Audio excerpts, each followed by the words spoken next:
Okay, so the first thing I'll have you do is introduce yourself and your job titles. Okay. So my name's Dylan Kahl. I'm an adjunct. Here, let me start over. I'm like swaying up. Yeah, it's okay. Okay. It's fine. My name is Dylan Kahl. I'm an adjunct instructor here at BSC. I help teach graphic design communications, and I've also taught a few classes over in the mass comm department as well.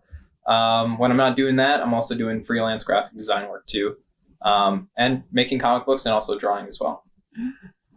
Okay. Can you share where you were born and where did you grow up?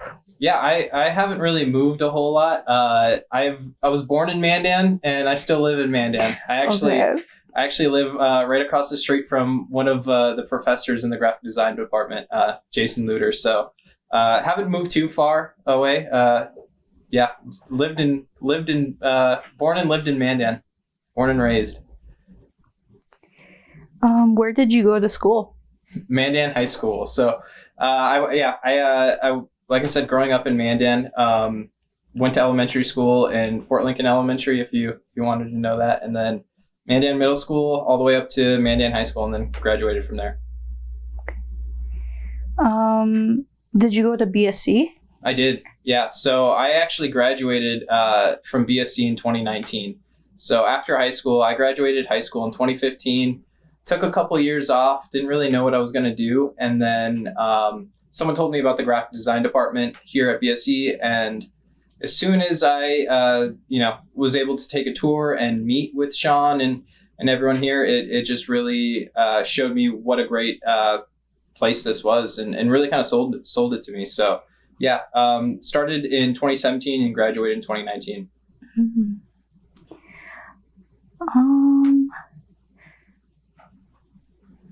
So for the things that you do for a living, was this always your dream or did you have any other big aspirations when you were a kid? I think the biggest aspiration I had was to own a Batmobile. To own and drive a Batmobile. Yeah. But I would say as a kid, I'm a big Spider-Man fan, big Star Wars fan growing up as a kid. So I always loved to draw, always loved to be creative and make and design things. In high school, I got into skateboarding. So when it comes to that, a lot of the graphics are done by skateboarders and things like that. So I've always been curious about graphic design and illustration throughout my entire time growing up. So like I said, coming to BSC, it was like all of my interests were compiled into one program. Just to keep it on the record, jumping back into your college days, what major did you go for? So the degree I have is an associate's in applied science, and it's for graphic design and communications. Okay. Haven't gone back to school yet, but good enough to teach here. Mm-hmm. What was your overall experience with school? Overall, are you talking like high school or just college or? Either or, both of them. Okay.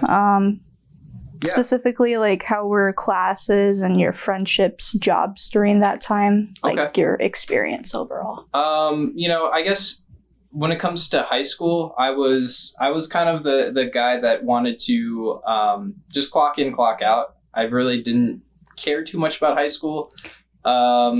So when I came to college, it was really interesting. I think just having the couple of years removed out of school and working a full-time job really kind of showed me some motivation and discipline that I needed. And when I went to college then, it was great. It felt like everything that I was working towards was applying to what my goals were and what my dreams were. And the type of friends that I met in college were some of the best friends I could say I had. Because, I mean, especially with the program in the graphic design and communications program, what we do is, we're stuck with the same kind of students for the 2 years. And I shouldn't say stuck, but, the class that you have, you're with them up until you graduate. So you start to kind of develop a kinship towards everyone. Everyone kind of feels like one big family. And it's funny. I still keep in contact with some of the other graduates, and I've hung out with them, and I've been able to create some really lasting memories with them. Was there a professor who had a strong influence on you during that time? Yeah, there's a handful of them. I can't pick favorites, but I can give you a list of them. I would definitely say Karen Bauer was one of them. Yes. Very, very awesome professor, and a great person to really, whatever kind of dream or idea you have, she's willing to go for it with you, and figure out the path to get there. Some other professors that I had the same experience with would be Jason Luter and Sean Thornton, and Tom Marple, who's actually retired. But those guys in the graphic design department, same kind of energy in the sense that whatever you wanted to do, they were up and they were game for it. One of my biggest things that I learned from these professors was that you get what you put into something. So my time that I spent here as a student, I really felt like I got a lot out of it because I was able to put so much of myself into it. So I really feel the rewards from that, and they've helped that. Do you have any favorite stories from that time? That's a good question. I would say, I wouldn't say any stories, but I would say favorite memories for sure. Some of my favorite memories were, towards the end of the school year, the springtime, because the graphic design department has a spring show. So we print and mount a lot of pieces, and they get to be displayed to the BSC public or whatever. And that's usually done in the Mystic Marketplace or whatever in that area. So, or the student union, I should say. So memories of setting that up, meeting new people. Another great memory was Shortcuts, which is a design competition. And that was going on as I was a student. We're actually bringing it back again this year. So it'll be fun to make some more memories with that. So you do teaching. How long have you been helping students? I would say professionally, probably about 2 years now. I started in the spring of the fall of 2020. That was actually my first experience as being kind of like an instructor or helping students. But I would say personally, I've always loved having some form of leadership role or a mentor role in a sense. So anytime, I'd move up in a different job that wasn't a part of the career, or even in other jobs that I've had in my career field, being able to train and, teach someone something is something that I value, and it's a skill that keeps growing, and I want it to keep growing. When and why did you decide to become a teacher? So the funny thing was, I think seeing the instructors I had, or the professors that I had at my time at BSC, just show so much passion and love to their career field, and being able to help inspire me as a student. It really kind of planted the seed early on, thinking like, wow, I could see myself doing that at some point. And then, flash forward a couple years after being in the design, industry or the field, I saw that BSC was looking for an adjunct instructor for the graphic design department. There was a professor that I mentioned earlier, Tom Marple. He was the third full-time professor in the graphic design department. He had retired, and I think they were just looking for someone to kind of help the other two instructors. So, went and applied, and, got interviewed by the two instructors that, taught me pretty much everything I know, and even how to interview and interview questions. So, it was a pretty surreal moment, but they liked me enough and they hired me, and I've been here ever since. So it's been really cool. What are the most challenging parts about teaching? One of the most challenging parts of teaching for me is it really doesn't matter how much I prep for a class. until it happens the day of. I can spend a couple hours the night before. I can look over the curriculum for the next week and be as prepared as possible. But it's the challenge for me is making sure that I'm in the moment and that whatever I'm saying is broken down into the simplest of terms so that everyone can kind of understand it.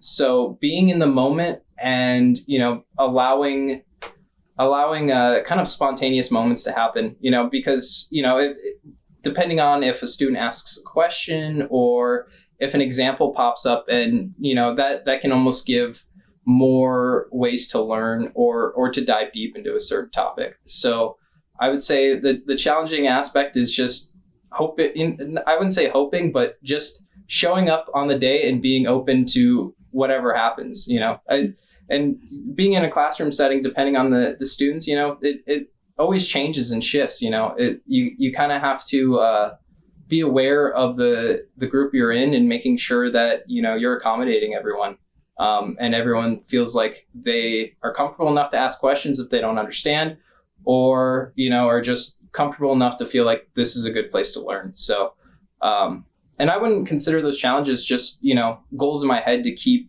I wouldn't say advancing, but progressing and getting better at. Okay. I hope that makes sense. Yeah, it does. Yeah.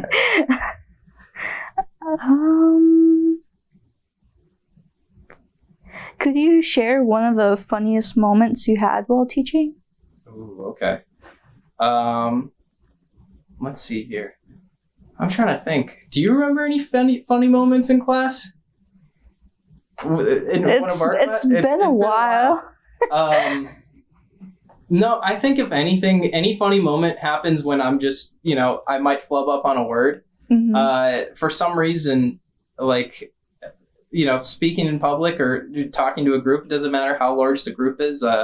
I'll figure out a way to flub a word, even right now, flub a word up. So I think a lot of the funny moments happen when I'm trying to say a word correctly and just whatever happens, I say it funny. So I'm sure there's a few times in this interview already where someone would be like, what did he say?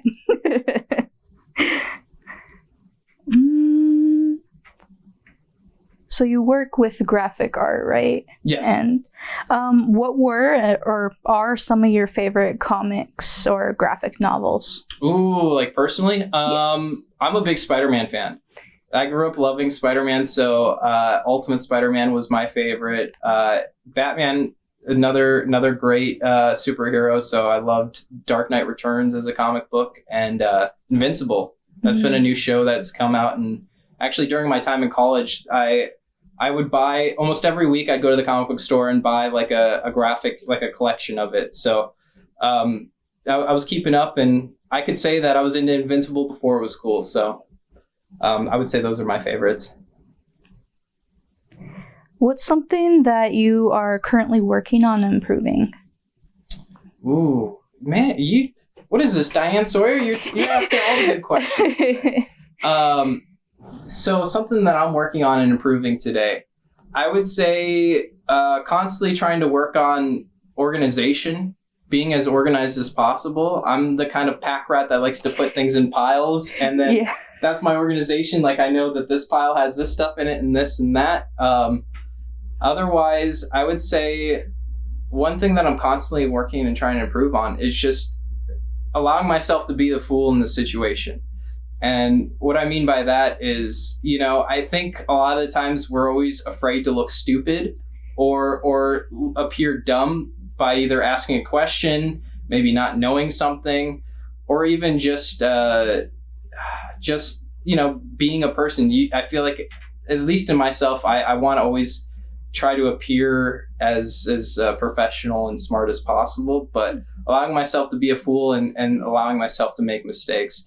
I think that's one thing, because if you can forgive yourself and make, little flubs or mistakes, like I said, even just talking, that would be one of them. And, I think just constantly trying to improve communication skills, get better at that, and just get better in a classroom setting. I'm always wanting to get better, and so that I can help impart, what I know to the students. Where do you see yourself in the next 5 to 10 years? Where do you see yourself in the next 5 to 10 years? I think for me, I just want a job and a house and a car. There you go. Yeah. I like that. I kind of want that too. I want a job, a house, and a car. No, but that's always a tough question, right? Like to get asked, where do you see yourself in 5 years? Hopefully, just keeping on doing the same thing that I'm doing. I'd love to teach more. I've gotten to teach Girl Scouts how to make comic books. Oh. So if I can keep doing that, that would be awesome. I want to make more comics. Like I said, improve and grow as an instructor and as kind of a role model in a sense. Those are the things that I want to do, but the future's uncertain and the end's always near. So, I'll just keep on keeping on. I guess the last question is, if you could give advice to your students, what would that be? Don't be afraid to skin your knees. And what I mean by that is just make mistakes, especially in the career field that you're going into, whether it is mass comm or even like graphic design. Depending on where you go, your first job, it feels super stressful. You're like, oh my God, I can't believe I got this job. I tricked them into letting me get hired here. Like, it always feels like there's an imposter syndrome, but learning how to quiet that down. And like I said, almost being a fool, letting yourself make mistakes and just learning from them, because, we don't know what we don't know until we know it, right? Like we don't know to add something to this in order to make this right? So just allowing yourself some grace, giving yourself some grace, and especially, that first job out of college is going to be a little stressful. Also, it's okay if your first job out of college isn't the job that you stay there forever. It seems like in this day and age, everyone's usually at a job for 3 years and then moves on up. As long as you're willing to take a chance on yourself and fail, you'll always succeed in the end.